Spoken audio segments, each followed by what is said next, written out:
परभणीच्या महानगरपालिकेच्या निवडणुकीसाठी आपल्या राज्याचे मुख्यमंत्री आदरणीय फडणवीस साहेब परभणी शहरामध्ये पोहोचलेले आहेत। काही वेळातच ते आपल्या समोर आपल्या जिल्ह्याच्या बाबतीमध्ये जे त्यांच्या मनात आहे, त्यांनी जे लक्ष परभणीसाठी केंद्रित केलंय आणि या महानगरपालिकेच्या निवडणुकीमध्ये आपल्या समोर आपल्या जिल्ह्याच्या साठी काही सांगणार आहेत, बोलणार आहेत। शांत रहा, शांत, आवाज बंद करा।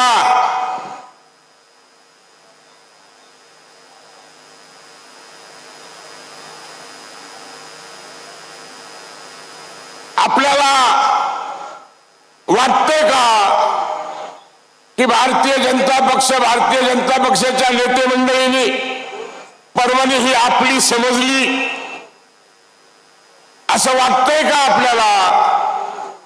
मला वाटतंय कित्येक वर्षाचा वनवास संपवून परभणीचं काहीतरी चांगलं व्हावं म्हणून या जिल्ह्याला मंत्रिपद दिलं, या जिल्ह्याला आपलंच पालकमंत्रीपद देण्याचं काम जर कोणी केलं असेल ते भारतीय जनता पक्षाने आपले मुख्यमंत्री देवेंद्र फडणवीस साहेबांनी केलेलं आहे।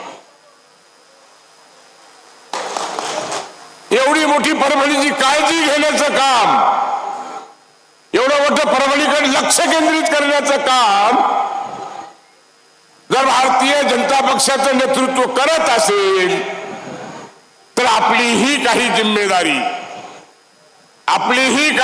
जिम्मेदारी आहे आणि ती या निवडणुकीमध्ये आपल्याला दाखवून द्यायची आहे। एवढीच विनंती माझी आहे, लक्षात घ्या। मला विश्वास आहे की आजपर्यंतच्या परिस्थितीमध्ये आणि आजच्या या महानगरपालिकेच्या निवडणुकीच्या परिस्थितीमध्ये फार बदल झालेला आहे। सर्वांच्या मनात आहे की आता काहीतरी परभणीचं चांगलं होऊ शकेल। मला वाटतं या वर्षभराच्या काळामध्ये थोड्या अंशीची चुरूक दाखवण्याचं काम तुमच्या पालकमंत्र्यांनी निश्चितपणे केलंय, यामध्ये मला शंका वाटत नाही। आणि म्हणून जिल्ह्यामध्ये भारतीय जनता पक्षाचं जे वलय तयार झाले ते मला वाटतं कामामुळे। सांगितलं आमच्या मित्रांनी, सेलूच्या नगराध्यक्षांनी सुरुवातीला बोलत असताना सांगितलं की आमचे नेते देशाचे पंतप्रधान, त्यांचं ब्रीद वाक्य आहे सबका साथ सबका विकास। आणि आपल्या परभणीचा खरा विकास पाहिजे व्हायचा आपल्याला वाटत असेल तर ही परभणी भारतीय जनता पक्षाच्या हातात आल्याशिवाय परभणीचा विकास होणार नाही। आणि मला विनंती करायची या निमित्ताने या शहरामध्ये 37-39 लोक भारतीय जनता पक्षाचे उभे राहिले। आता माणिकरावजी आलेत आमचे 12 नंबरचे, तिथे युती झाली, 2 शिवसेना 2 भाजप, बरोबर आहे माणिकराव? ह्या सगळ्या गोष्टी आपण लक्षात ठेवल्या पाहिजे। आणि यावेळेस खऱ्या अर्थानं परभणीचं जे काही राहिलेला बॅकलॉग जर पूर्ण करायचा असेल, कोणावर विश्वास ठेवणार आहे तुम्ही? आजपर्यंत इथे जे काही परभणी शहरामध्ये, परभणी जिल्ह्यामध्ये नेतृत्व करणाऱ्या लोकांनी काय केलंय काय नाही केलंय याच्यावर आज बोलण्याची आवश्यकता आहे हे मला वाटत नाही। परंतु आता आपल्याला काही करायचं असेल आणि करून घ्यायचं असेल तर फक्त एकमेव ताकद, ती म्हणजे भाजपची ताकद। आणि ती ताकद उद्या तुमच्या मतामुळं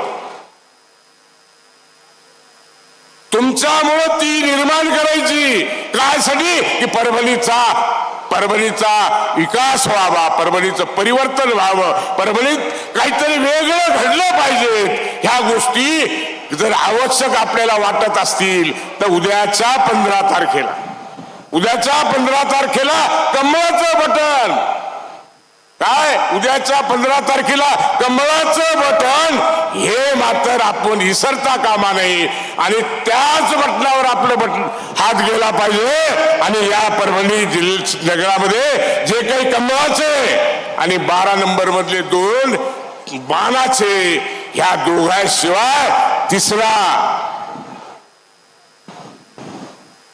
कमळ आणि बाण ह्याचाच विचार, तेही बाण फक्त 2 नंबर मधले, नाही तर प्रत्येक ठिकाणी 12 नंबर मधलाच तिथंच बार वाजवायचा आहे आपल्याला. बाकी ठिकाणी फक्त कमळ पाहायचंय. आणि मला वाटतं ही खूणगाड तुम्ही मनामध्ये बांधून ठेवली असेल. काय सांगायचंय मला वाटत नाही की आता या देशातल्या नागरिकांना काही सांगण्याची आवश्यकता आहे. अरे आपले 2014 पासून जर आज तगायत जर इतिहास पाहिला तर जगामध्ये छाप टाकण्याचं काम जर कोणी केलं असेल तर आपले पंतप्रधान नरेंद्र मोदींनी केलंय. आणि या महाराष्ट्रातल्या तळागाळातल्या लोकांना कुठेतरी आयुष्यामध्ये क्रांती घडवून आणायची असेल तर ते जर कोणी केलं असेल तर ते आपल्या देवाभाऊंनी केले, हे तुम्ही आम्ही विसरता कामा नये. आणि म्हणून आपल्याला मी विनंती मनापासून विनंती करतो की उद्याच्या 15 तारखेला आपण एकच काम कराल, ते म्हणजे भारतीय जनता पक्षाला यशस्वी करण्याचं काम कराल ना आपण.